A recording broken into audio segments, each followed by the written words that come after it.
Ladies and gentlemen, boys and girls, do you aspire to be an entrepreneur, to build your own business, to leave a legacy behind?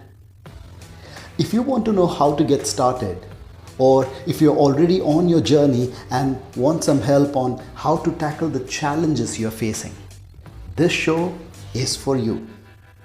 Here at Be Your Own Boss, we hear from entrepreneurs about their stories, some very practical tips, and some inspiration. It's time to get started. Welcome to another episode of Be Your Own Boss. Guys, before we start this episode, I'd like to apologize in advance for the background noise you may hear. I'm recording this from home today, and you will hear my kids in the background being, just being kids. So, thank you for understanding. That said, let's get started. Our guest this week is Charul Jaitly, the co founder and managing partner of Matiti Group. Matiti Group has six verticals under it. Matiti People, the most important asset of your business, right? The people. And Matiti Tech, managing the tech side of the business. Matiti Green, focusing on the sustainability part. Matiti Capital, the funds. Matiti Mets, focusing on trading. And also Activity Network. Let's talk about Charul. Charul is a beauty queen, and I'm not just exaggerating here. She is literally the winner of Mrs UAE International 2021. And more than the beauty, I would say she's a fighter because this victory of this winning the Mrs UAE International 2021 happened within 60 days of a serious surgery that she went through. So it's a very inspiring story. We'll hear about that more.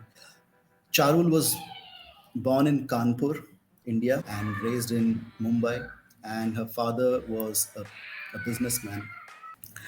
So Charul started her career in the airline industry, in the food and beverages, and she has later on moved on to HR and consulting and many other. We'll hear about her journey soon from her. Charul, thank you so much for taking out time and joining us here on the Be Your Own Boss podcast. Welcome to the show. Thank you, Sachin. It's a pleasure being here. Thank you for having me. And I can't wait to, go on with this conversation and share and enjoy, my journey so far. So all yours. And I'm sure it'll be also interesting and inspiring for the listeners as well. So, Charul, let's start with your childhood. So, growing up in earlier in Kanpur and later on hmm in Mumbai, and in the business kind of environment at home, did you have aspirations right from childhood that you want to start your own business one day? Oh, that's a very good question. Believe me, I had no clue. And I don't think my parents had the clue. You know, y- you're making me look back into my life when I was a little girl. And, if you see two sides of a coin, like it's the same person, but they're very distinct. I think my childhood and now my adulthood are like two different personalities. Sometimes when I look at my pictures from 20 years back, I can't even relate to who I was. So I was quite a shy, quiet girl, and I don't know, my aha moment happened like 20 years back. Since then, I've just been unstoppable. And it's taken my family by a storm as to how I have evolved as a person. But jokes apart, I think there has been a lot of work in progress, consciously and sometimes unconsciously. So yes, as a little girl, I was very creative. I was heavily into arts. I could look at a random thing and sketch it up. So I think I had those natural talents. But I was somebody who was always intimidated by my siblings. I have an elder sister and a younger brother. They were far more outgoing than I was at the time. I think I've left them quite a way behind now. But that's how the things were when we were younger. So, Yeah. I wanted, when I was very, very young, I wanted to be a doctor. And then when I was in my 8th, 10th grade, I wanted to be an engineer. Would you believe I actually attempted IIT? But thanks to my mother, she wanted me to, explore different things. And she made me fill the hotel management, exam form.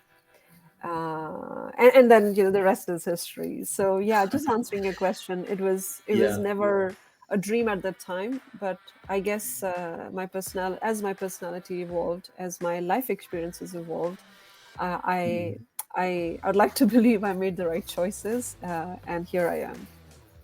Wow. Yeah, absolutely. I mean, there are different points in time when you reach that the fork at the road, right? And you made those choices. So your mother wanted you to fill up the hospitality form, and so you went into that and tell us about that part. Like when you started your career, Mhm. um, what kind of job was it at? Was it Yeah. Oberoi? Yes. First, college was beautiful. It allowed me to blossom in terms of my personality, right? And sometimes the external validation does the trick. When you feel so accepted and everybody's so encouraging, and I was like, oh, I really am good, right? And when I first picked up my job, it was through campus placements, and I was one of the you know most I, I think the top 10 ones is in terms of students who got placements. I had 5 offer letters, such in my hand. And I was like, all Wow. right, this is great, right? This is great start of my career. So I got to choose. I picked to join the Oberoi Group of hotels in Mumbai. So I was with them for a couple of years, following which, I just got awed by the life of a cabin crew because my friends were flying. I applied and was fortunate to get through with Jet Airways at the time, which was the most renowned private airline at the time in India. I flew as a crew for a couple of years. Little did I know my life will take me to the Caribbean. Long story for other time. But I was on an island called Curacao, was with Marriott over there. And then, my parents obviously were not very happy with me being so far, far away, because at that time, Sachin, from Curacao to Mumbai would be at least 3 days. There were only those many connecting flights and the stayovers and, transits. So I was young and alone, and my parents weren't too happy. So that's when Dubai happened to me. And in Dubai, my journey continued with hotels. I was with Movenpick. It's a Swiss hotel brand. I was with them for a couple of years. And very beautifully, from food and beverage or operations, I transitioned into becoming the learning and development head, then moved on to becoming talent acquisition or recruitment head, which was with the Wafi Group. I was a key member of their pre-opening team for the Raffles Hotel at the time in Dubai, which was several years now back. I think 16 years back. Then moved into Travel Multinational as the group HR head, and yeah, the life just continued. So yeah, Yeah. from beautiful operational experience to people experience is how my career evolved, to be brief. Nice, nice. So, Charul, going one step back here, when you moved to Dubai, was that a conscious choice? Were you specifically looking for opportunities in Dubai? Um, how did that Yeah, transition yeah. happen? No, that's a good question. Many a times we think we know what is happening to us, but life just takes over, right? And to be honest, I knew I had to be out of the Caribbean and closer to home. Did I know I wanted to be in Dubai? I think it was a long shot. So when I started to explore, and I've always been like that, such an, and that's why I say it's a good question.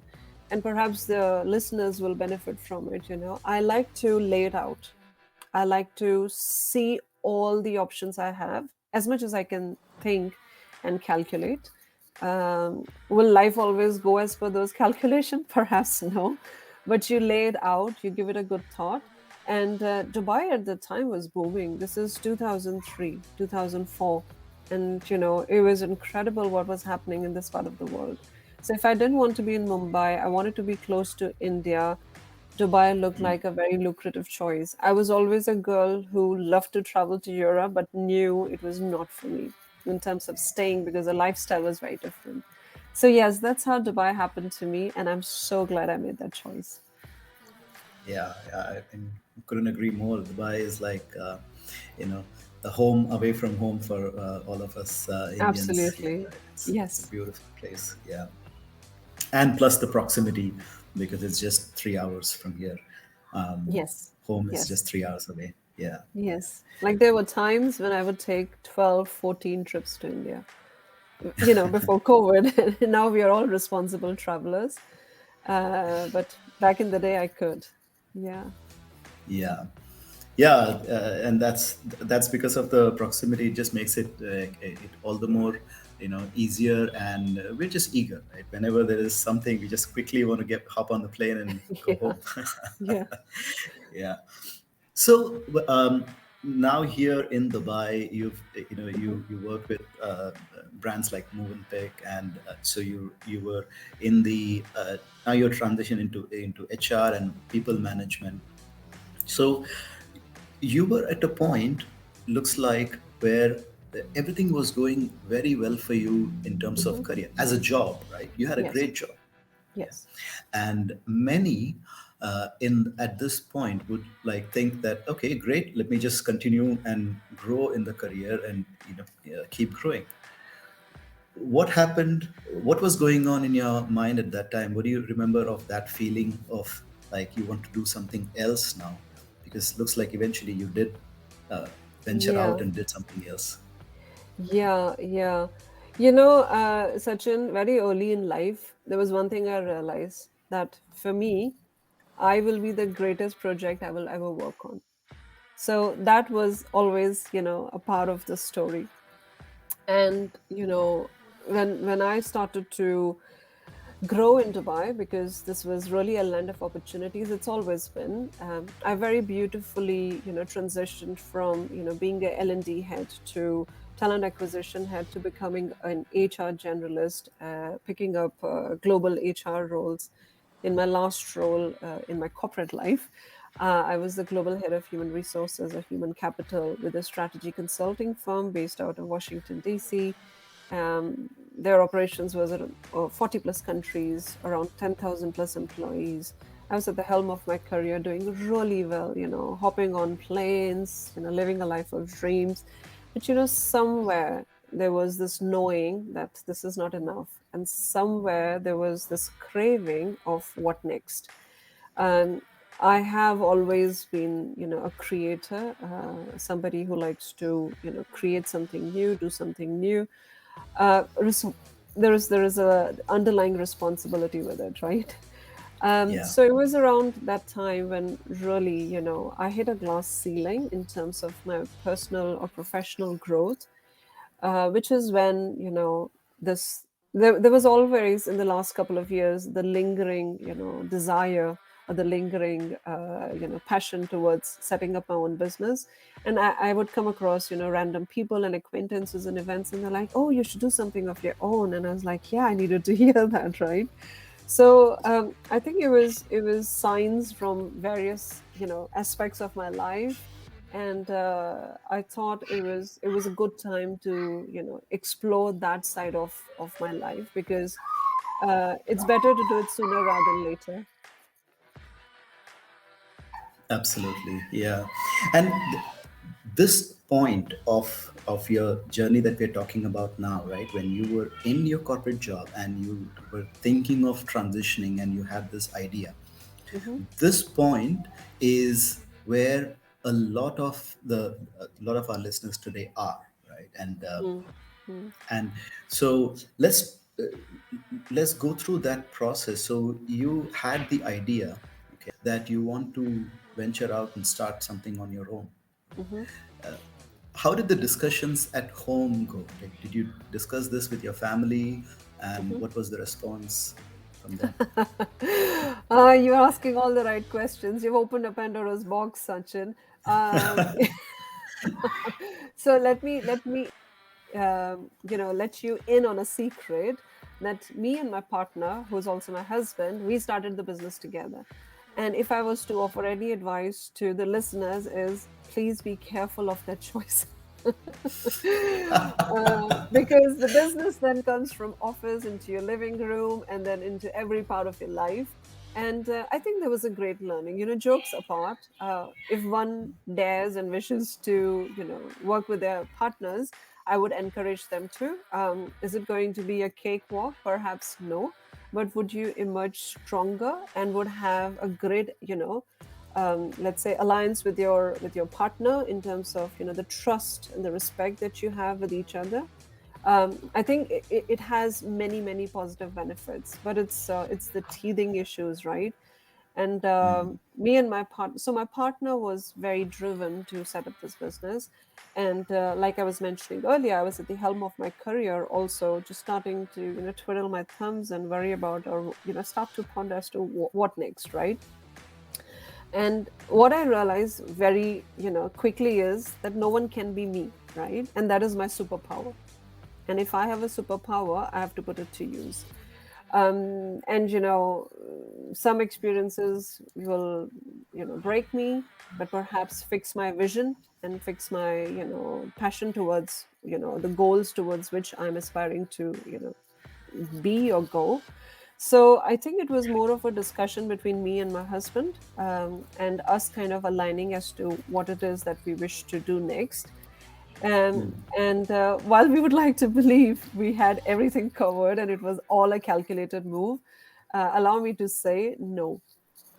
When you take on such a journey, such an exciting adventure, then you have to brace yourself for surprises. And I think that's where the beautiful learning happens.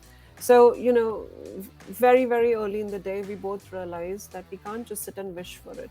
We have to work for it as well.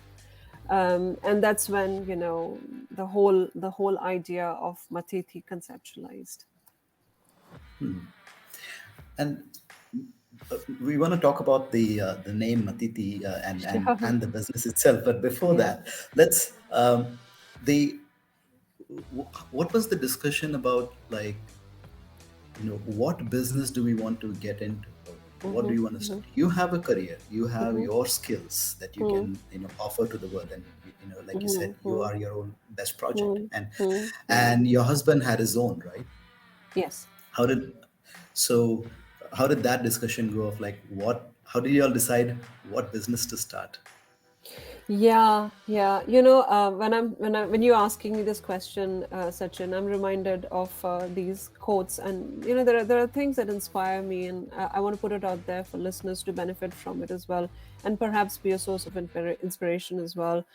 Future that we want to create for ourselves isn't a place we go to, right? It's a place we create. So it's not just a destination; it's a whole journey. We're creating it, right? And if me and my Absolutely. husband and me and my partner wanted to have that future, we had to be in a place to create it or start building it up. So, what we wanted to do was we had great contacts, we had great, network. We are very outgoing and social people, so we had a natural pool to tap into in terms of our reach. However, what was important was for us to leverage our own strength, right?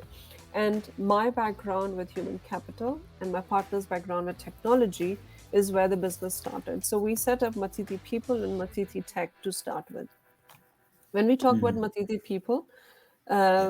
if I may very briefly elaborate, so we Yes, please. specialize in executive search. So from leadership, director, leadership level to C suite, we help with talent placements for clients across the globe now. Where we are today as a business, We are supporting leadership, C-suite placements in China, in Europe, in Asia, in Australia, everywhere. And then my personal focus is leadership development, leadership coaching, and mentoring. We do bespoke programs for organizations in terms of mental health and well-being, because I think that is very, very important. Skill is important, and we support skill development, but mental health and well-being is critical. The other area of interest for us, and we help our clients through, is with diversity and inclusion, helping them, understand what their path should be to start to build that culture. While I was developing all of this, my partner was setting up Matiti Tech, and our work really is around blockchain and AI enabled platforms. So, leveraging our networks, leveraging our own innate strengths and passion is how we decided to set up the business. So these two were the initial two babies, Matiti People and Matiti Tech. And then very quickly, with the world the way it was driving, and I think there was always um, a drive to give back, and which is when we very naturally diversified into Matiti Green, which is our sustainability arm. Matiti Green is managed by myself, and through Matiti Green, I'm very proud to say we are planting billions of trees around the world. And we Wow. do it leveraging AI and blockchain. We are in over 16 countries around the world. And the idea is to change the whole corporate gifting experience, which is having tree as when you go on an e-commerce platform, right? You see different items that you like listed in your cart, and here you Yeah. have all the trees as unique codes. You can name the trees after your employees, your family members, yourself. There is an integrated satellite vision, so you can visit your tree, click of a button, device of your choice. There's an AI chatbot, you can chat with your tree, and you have the whole alignment with UN SDGs, so you can see the impact you're making on the carbon footprint. And while I was busy, growing and setting up our sustainability arm, my partner set up Matiti Capital, which is trade financing arm. So we do equity and trade financing. And then, outside of these four, we then have Matiti Meds, which is our trading arm, and Activity Network, which is defense consulting. So, it was a starting point where you identify your core strengths, and I think then you enable those trends by diversifying into new products. Also, what was important is when you have your own business, is to pivot, right? You have to embrace and pivot. So as the markets change and as the new opportunities presented themselves, we had to be resilient to identify and not say, no, no, no, this is what we do, this is our strength. No, you got to be resilient. You got to pivot as and when you need to, and you need to adapt, and that's what exactly we did. Wow. So it's more of, you evolved and grown more from the initial, I mean, Matiti people and Matiti tech continues to Yeah, grow, but and you've responded to the call of the market and the planet. And I really love the way Matiti Green, like you said, connects sustainability and technology, right? right. Love the idea of being able to chat with your tree and plant, and I mean, imagine, me, if I were to plant a tree in my mother's name, and my mother has passed away long back, so now Oh, with that's that tree I keep her alive, right, with me, and then yes, yes, I'm able to, yeah. yes. This is beautiful. Thank you. Talk about the name Matiti, Charul. In Sanskrit, Matiti means omnipresence, right? Yes, Is you've done that your homework, Sachin. Well done. Yeah, a lot of people don't know that. So, a round of applause to you. I'm clapping on the other side here. thank you. Yes, spot on. So when me and my partner we were thinking of our business name, we wanted it to be one more than a name. It needed to outline and underline. our view, our passion, our strategy, our ethos, our values, and also, I wanted, because that's the speaker in me. I wanted it to be like the icebreaker, because very often when we go to people, they're like, before we go on, can you tell us what does your company name mean, right? And there you have an opportunity to break the ice already, right?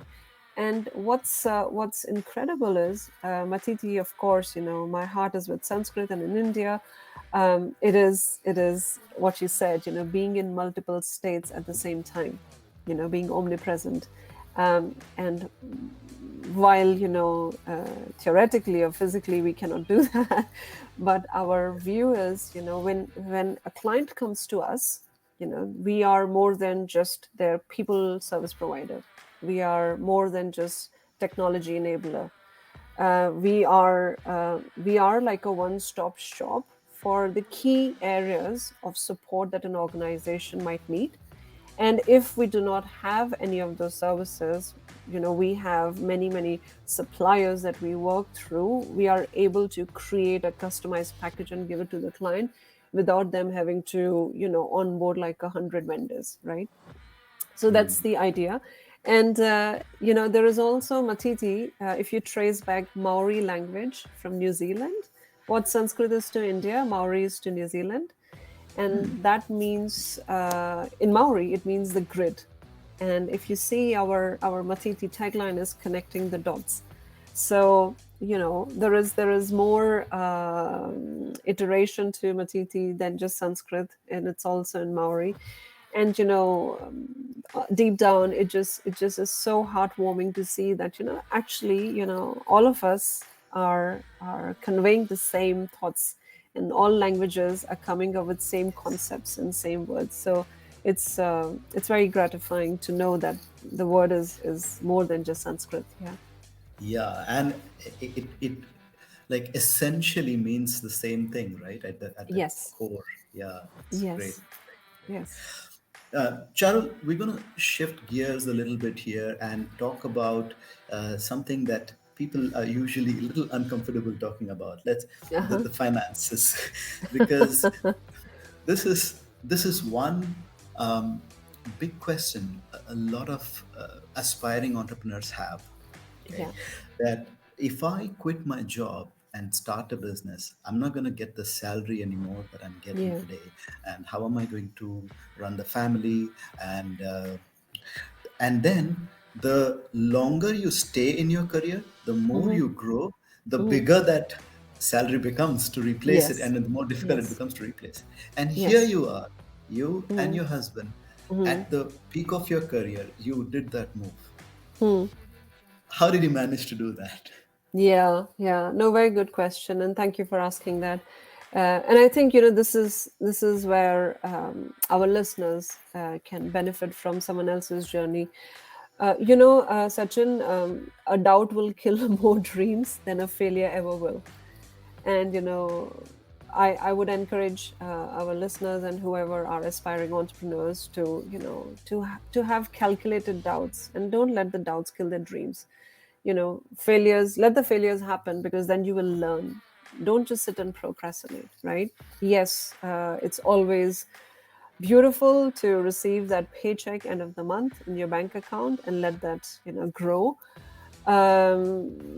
But if you really want to hustle, if you really want to make your dreams come true, if you really want to light that fire in you, then there will be some element of risk involved. Now, how can you mitigate that risk is by better financial planning, right? Now, this podcast is not about financial literacy, so I'm not going to go into details. But yes, it's important. It's important to know, how much are you investing? What is the timeline that you're giving your business to break even? How much are you willing to stretch? What does it take for you to look for an outside investment? Are you going to bootstrap your business? Are you going to look for funding? Those are some very important and some very difficult questions that one has to sit down and deliberate upon. But Yeah, do not get caught up in the procrastination, because really the best view is after the hardest climb. We all know that, right? absolutely. If you're not willing to climb or take up the effort of climbing the mountain, then you can forget about the view.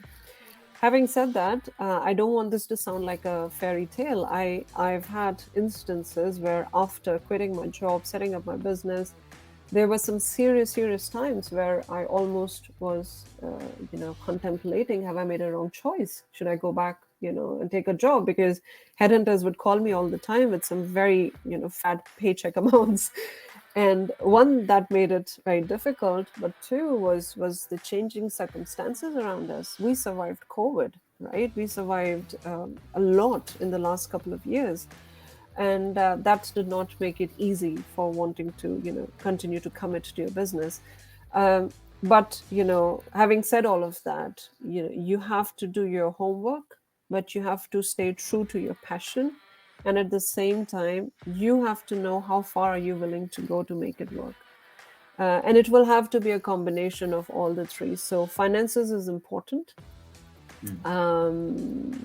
You if you think you need some advice, I think you should look for coaches, people like me or people like somebody else that you can relate to or align with, who have had certain number of years and who have succeeded in their businesses. Find a coach. If you need financial advice, find an expert in financial consulting. Spend that money, spend that time, get your bearings right if you have to. But like I said, no matter how much you plan, no matter how much you prepare, you will have failures. And such an failure is not opposite to success. It is a part of success. So It we is. need to learn to accept it. Yeah, that's true. So yeah, you're right. The important part here is that you make your financial plan for what you want to invest, and how long you're going to give, and sustain, create that runway so that you can live without the salary for those many years, Yes. and then let the business grow from there. You Yes. spoke about the challenges, right? So in Yeah. the initial days, there must have been a lot of, like you said, there were in instances where things were not going well, and then you were offered the job offers from outside. Yeah. What other challenges did you have initially when you and your husband started setting up Matiti? Quite a few. Where do I start? I Yeah. think, being in a foreign land, and we're not just a Dubai based company, right? We have our registered businesses in India, in Australia, in the UK, in Malaysia, in US. So, we have registered entities in these parts of the world. So coming up with a structure, knowing where all you want to diversify your product and your services into, the whole administration of it. Company setup is, believe me, more than just setting it up and spending certain thousand amount of bucks, right? It is a whole process, the whole documentation and the approval from the authorities. So I think that kind of we did not anticipate that. We did not charter that out, and it took a bit of a toil to start with, because then it's this invoice and that invoice, but you have to pay the PRO, and that oh, but your visa requires that. So there was some surprises that we did not provision for right in the beginning. But that was an easy escape, because living in a place like Dubai, there is a lot of guidance and support on hand. And then in other parts of the world, we leveraged our contacts, and kind of got our way around it. In terms of bigger blocks that we had to turn, were our own mindset. And I want to take a moment to talk about it, Sachin, because everybody thinks everything that's physically visible, and things that you can account for are the real problems. And they are, in terms of the challenges: finances, administration, finding the right team, changing corporate laws, the coming of VAT. After we Yeah. introduced the business, VAT came into the picture. So there was a lot of pivots that were happening. And at the same time, we were growing the business as well. So, adding up a new activity into the business. So there was a lot going on. But I think the bigger piece that I especially realized working through all these challenges is our own self talk, the negative self talk, the whole procrastination, the whole drama that goes on inside our head, right? And if you're not speaking it, you're storing Yeah. it, and believe me, it gets very heavy, right? So I Yeah. think working on your own mindset, finding a right clan to share it with, to get ideas from, to network with, having your own support system, from that aspect is highly, highly critical. So challenges in terms of operational challenge, financial challenge, labor challenge, and administrative challenge. And then there are these inner battles and inner challenges that one has to come to terms with. Yeah. Talking of those inner challenges, right? The support system that you spoke about. Now, in your Hmm. case, you and your husband, were together in it. Was that uh, did that help, or was it the other way around? Because Uh, it can you can yell at each other and take out that frustration. yeah, we did a lot of yelling. I have to say, that it's been quite a journey, right? When we started, it was a lot of headbutting. However, we have learned our way through this madness. Yeah, we've learned to dance through this madness now. So we've got our moves.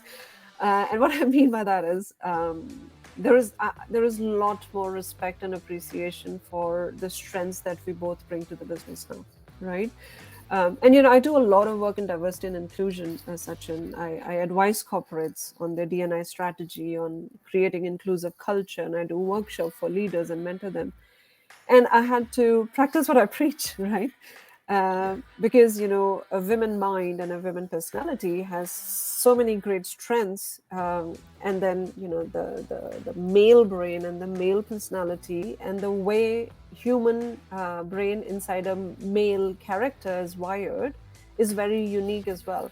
And we realized that we had to leverage all those strengths of the female personality and the male personality, and really find a way to dance through the madness. So we have figured out our moves through all the chaos and all the challenges that we come through, but we've also learned to leverage each other's strength, which allows us to have a much more smooth sailing now. And I think that applies to any organization, any stakeholders, or members of teams who work at the same level and have to make decisions. We have to learn to respect each other for what we bring to the table, and no two minds will the same. And me and my partner, we realized one thing for sure, Sachin, and I say that with a big smile on my face right now. It's okay with people not liking you, because most of them don't even like themselves. That's well said. Well said. Yeah, most of them don't even like themselves. So it's the attitude, and that's just the truth, right? Not everybody will like you. Stay tuned. We'll be right back after this short break. You're listening to the Be Your Own Boss podcast.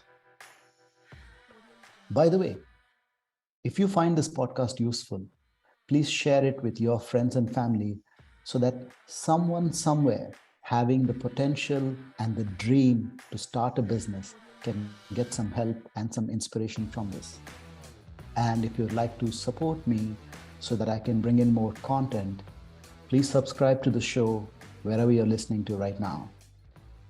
And you can also send me your feedback on byob@sachinacharya.com.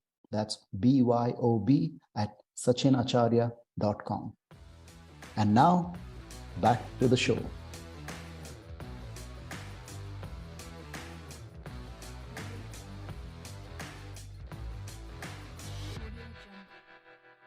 So, Charul, here we need to talk about the diversity and inclusion, and especially the the challenges that women face as Mhm. entrepreneurs. In your case, did you have specific challenges that because of being a female entrepreneur? Yeah, yeah. Thank you for that question, Sachin. It's very personal, and I'm not going to sugarcoat things. I think by now you know my style. Um, uh, I think without sounding disturbed about it, I think it's about accepting that not everybody comes from the same culture, their cultural understanding, their values, their upbringing is very different. Till the time it does not directly have a negative impact on my work, my approach, my personality, I cut it a slack. I do not entertain or get into a victim mode, so to say, that this person meant this, or why, how could he do this, or how could she say that? Because more often than not, what I've come to understand through experiences is very unintentional things get said and done. So Yeah. let's not put deliberation behind everything, because it's also a strain on our energy and on our own focus.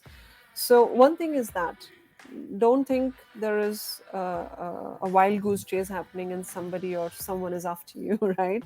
Because more often than not, that's not the case. Putting that aside, as a woman entrepreneur or as a woman business owner, there have been some exciting challenges. There will be those people who will discriminate, unfortunately. There will be those companies who do not walk the talk. There will be some organizations who have certain preferences in terms of nationality, in terms of gender. And that is a reflection, Sachin, of their maturity and the level that they are at in terms of their values, their ethics. There is something that I wish to convey here as well is let's stay true to our own identity as a business. And what I mean by that is, let not that choice of working with you always be in the hands of the client. Let that be your choice as well, right? And you, as an organization, you, as a business owner, should have an equal say. And I think that's very important. And we need to take pride in what we represent, and we need to take pride in who and what we stand for.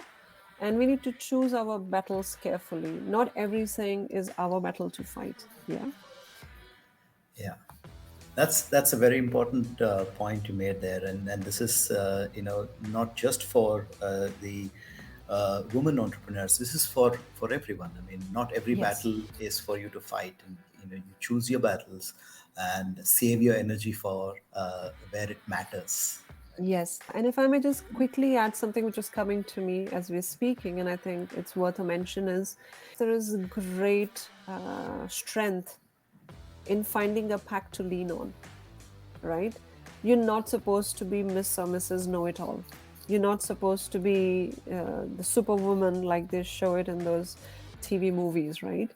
Um, w- each woman, let's say, has her or their own superpower.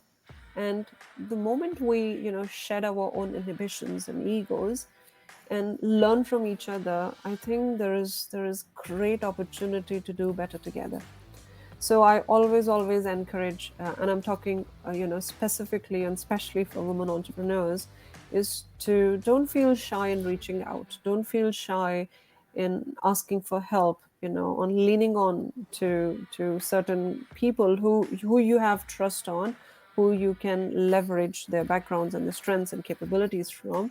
So there is a power in pack, and we as women have to learn to recognize and implement that. Yeah, and it creates that, it gives you that support system as well outside of the family, that there is like Oh, absolutely. yeah. Absolutely. Yeah. Great point there, Charul. Um, Thank you. when you look back now at your life as a businesswoman, and Hmm. compare this with, with your earlier life as in the corporate world, right? Hmm. What do you love the most about being in business? Be- in your life as a business owner, what do you love the most about this life? Mm. I read this book the other day, and it said towards the end, it says, one day or day one, you decide, right? And that applies to all of us, right? Is it one day this will happen, one day that will happen, one day I will take this first step, or you choose that today is your day one and you get at it, you get to it, and you start hustling, you start moving, and you start doing, right? And Yeah, the choices, I have this different side of me spiritually, and I'm very, very, very thankful and full of gratitude with my growth in that aspect of my being. But I learned it from there that 100% of a human life has 20% is fate, destiny, 10% is divine grace, and guess what is the 70%? It's free will. It's your free personal will. choices, free will choices you make. So that is a huge responsibility. Whether it's Yeah, a boon or a blessing or a curse, who knows? You make the most out of that, right? And I yeah, think we have to own it. We have to understand it and own it. And I think, Sachin, the biggest learning for each one of us starts from awareness. The moment we become aware of who we really are, what it is that we really want to do, our choices become easier, and we can use this free will to make decisions which will help grow our life. So, a true. little bit long answer to your question, but I really wanted this to be a deep Yeah. understanding rather than just a superficial reply, because then it stays with one. Yeah, true, true. And more of, your experience, from your experience. I mean, you said about like those decisions Mm-hmm. become better Mm-hmm. and better as we go along, right? Yeah. Um, Looking back now, Mm-hmm. in that when you were in that transition period, when you quit your job and Mm-hmm. started, set up the company, Yeah. what are those initial mistakes that you did? What when you look back at and think of the mistakes, what do you think are the top, like I'm sure there are a lot of Yeah. mistakes, we all do, but Yeah. let's Yeah. talk about the top, one or two Yeah, mistakes. yeah, yeah, yeah. A lot of people say the grass is greener on this side and that side, other side of the fence and this side of the fence, and whatever the saying is. I say the grass is greener where you water the grass, right? And the same goes to our decisions, to where we are. And I think when I was making that switch, I made that switch. There were a few things, right, that I had to learn to cope with, learn to let go. One of the important thing was to live in the present, because there were too many uncertainties, right, in a business. So much market dynamics is changing, client decisions are pending, payments are getting delayed, project scopes are evolving, and there's just so much. And you kind of get lost in that madness, right? So you have to take one day at a time, and you have to live in the present. And that I learned the hard way, because I like to plan and have the whole scope of the project laid out, and it does not always go per the script, right? The other Yeah, thing is self acceptance. I learned practicing self acceptance. In the sense of, okay, it's okay for me to make a mistake. It's okay for us to not win this project. It's okay for me to think of A and actually end up delivering B, and the client being happy. So, it's yeah, like, okay, I wanted to deliver A, but through whatever happened, I delivered B, and that made the client more happy. So, self acceptance was is still work in progress. I think it will be lifelong. Also, forgiveness.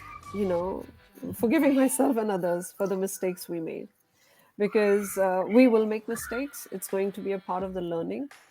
And Nelson Mandela says, I say it all the time. I think the listeners will have their ears fried, because I say it in all my podcasts and speeches and whatnot, that you never lose. You can either learn from it or you can win it. So you either win or learn, you yeah, never lose. So make those mistakes, forgive yourself, forgive others, learn from it, and just move on. So, practically speaking, Sachin, in terms of what really happens is, you have to get over the fear of not receiving that check in your account every month, right? You have Yeah. to get over the procrastination of you not being good enough. You have to let go of the self talk that you make the wrong decision of quitting your job and coming into your own business. And very, very, very important takeaway, you have to give your business 5 years. Rule of the thumb, 5 years. It might feel like a long time, and you say, oh, I don't have resources, or where will I get the money from? And that is the kind of calculation you have to do when you're setting up the business. But like you gave an analogy a bit earlier about a runway, right? Yeah. Now, if you put a A380, those jumbo jets, the double deck Yeah. planes, right? The If you huge put an ones. Yeah. A380 on a short runway and say, oh, it's not performing, it's not taking off, it's not the fault of the machine. You're not giving it enough, transition to get the momentum and take off, the lift off. That's what that engine requires.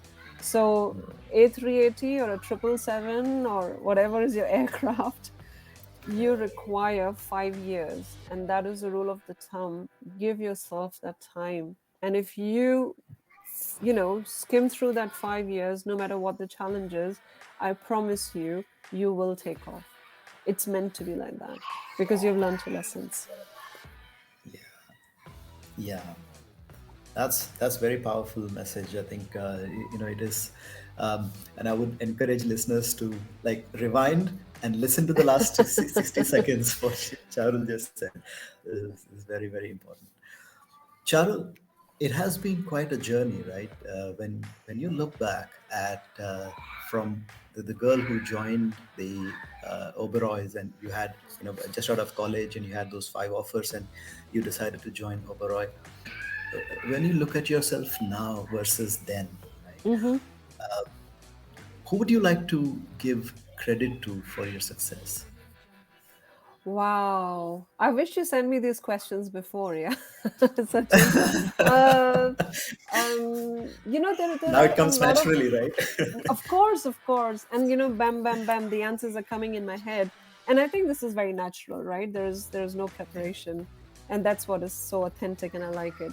I think there are a handful of people to thank for in different phases of my life, Sachin. Because, as I grew, my circle of reference changed, and the people who influenced my free will or my decision making changed.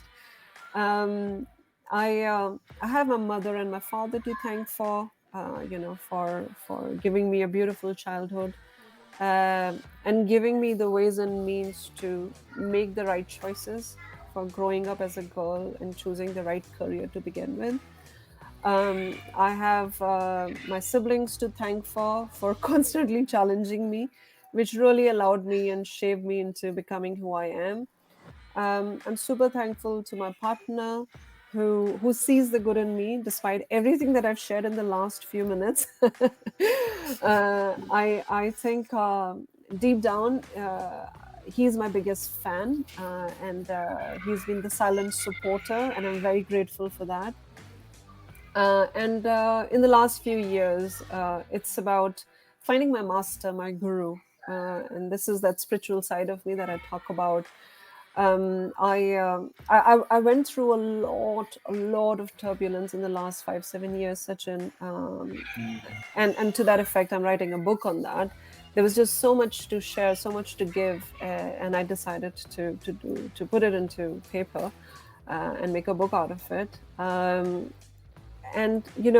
that's the divine grace. That's the unseen, unknown, unheard grace and blessing that you receive to pull you out of things that you humanly don't think are possible to solve or get out of, because that's where your wits end and your physical mind kind of collapses, and you're like, okay, how do I come out of that? And sometimes things which are just uncomprehensible. So I've had my share of experiences with that, and I'm super, super, like they say, when you're ready, your master appears. And I'm Yeah. super, super blessed to have met my master. He's known by the name Maitreya Dadashriji. um, who started a community called Metribur Parivar, which is family of friends, and his message is to help humanity as a friend, like not a guru, a master, or a teacher. And his presence and his teachings in the last 5 7 years have changed, have transformed me to the point that my mother tells me I look like a different person. And she's like, "What Wow. happened to the Charul we raised? You don't get angry anymore." I was like, "Yeah, something has happened." Like really, and I think at different phases in my life there has been different level of support. Having said all of that, Sachin, I don't want to sound like a person who has it all laid out for her. The best parents and the best siblings and the best husband and now the best guru. It doesn't work like that. I choose to look at it like that, and that's where the difference is. Did I not have differences with my parents? Oh, again, a book can be written on that. Did I not have siblings who troubled me? Oh my God, yes, there are memories that I want to erase.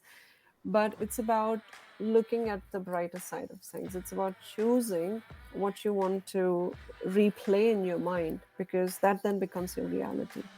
So very grateful for all those who showed up, and to my guru, my friends now, who's really helped me come out of some very complex situations in my life. And you said a very, very powerful statement there. You said the way you look at it, Hmm. that changes your reality, and Yes. you choose gratitude. You choose to be thankful for all the Hmm. good things that have been there, and that becomes your reality, and you count your blessings there, right? Yes. Yes. Yeah, there is also a couple of things that we didn't mention before. Um, you're the author of Who Moved My Heels, and also Eve's Against Odds. This is Yes. Eve as in Adam Eve, right? Eve's Against Yes. Odds, against the odds, and Who Moved My. So both are you know more about like woman empowerment, right? And Yes. you're a Yes. champion of that. So, do you want to give like this as a one last question, one final question? What's Hmm. your message to the aspiring women entrepreneurs here?